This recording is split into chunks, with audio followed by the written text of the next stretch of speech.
आज का जो टॉपिक है जिसके बारे में बात करूंगा, जो मोस्ट कॉमनली आजकल मरीज़ हमारे ओपीडी में आ रहे हैं, वो हैं नाक बंद के। मेरा नाम प्रोफेसर डॉक्टर अयूब है। मैं एक ईएनटी स्पेशलिस्ट हूँ। पिछले 35 साल से मैं ईएनटी प्रैक्टिस कर रहा हूँ। नाक बंद की दो वजूहात होती हैं जिसको समझने की ज़रूरत है। आमतौर पे लोग इसको मिक्स कर देते हैं, जिसकी वजह से आगे इश्यूज चलते हैं ट्रीटमेंट में।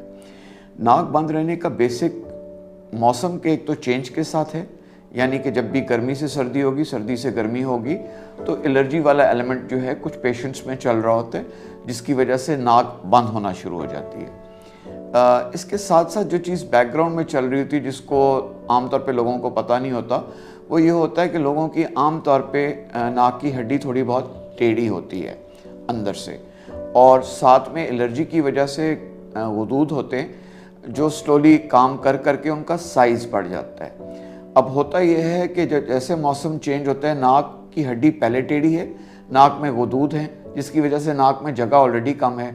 जैसे मौसम चेंज होगा तो उसकी वजह से नाक के अंदर रेशा आना शुरू हो जाता है, जो थोड़ी बहुत भी जगह होती है नाक की वो बंद हो जाती है, और मरीज़ हमारे पास बहुत कॉमनली आते हैं कि जी मेरी नाक बंद चल रही है। तो ये दो सेपरेट चीज़ें हैं, दोनों चीज़ों का इलाज बिल्कुल अलग के लिए दुनिया में आप जहाँ भी जाएंगे उसका इलाज हमेशा दवाइयों के ज़रिए होता है, यानी कि कुछ मेडिसिन्स होती हैं जिसमें एंटीहिस्टामीन्स और टॉपिकल स्टेरॉइड्स वगैरह वो यूज़ करके आपकी एलर्जी को कंट्रोल किया जाता है।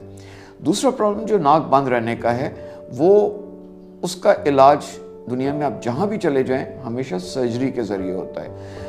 सर्जरी से पहले आपको पूरा असेस किया जाता है, यानी आपकी फ़िज़िकल एग्जामिनेशन की जाएगी, देखा जाएगा नाक की हड्डी कितनी टेढ़ी है, नाक में जगह कितनी है।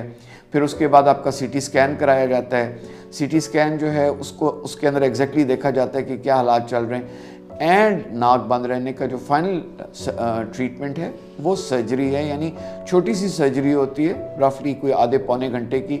वो करके आपकी नाक की हड्डी को सीधा कर दिया जाता है, और जो गुदूद बढ़े हुए हैं उनको ट्रिम कर दिया जाता है, ताकि नाक की जो नाली है दोनों साइड की वो खुल जाए, आप आराम से सांस ले सकें। मेरे इस टॉपिक के बारे में अगर आप कुछ पूछना चाहें तो आप कमेंट्स में पूछ सकते हैं, या आप मरहम पे कॉल करके पूछ सकते हैं। उसी के थ्रू आप मेरी अपॉइंटमेंट भी ले सकते हैं, और मुझे खुशी होगी अगर मैं आपकी किसी भी फॉर्म में हेल्प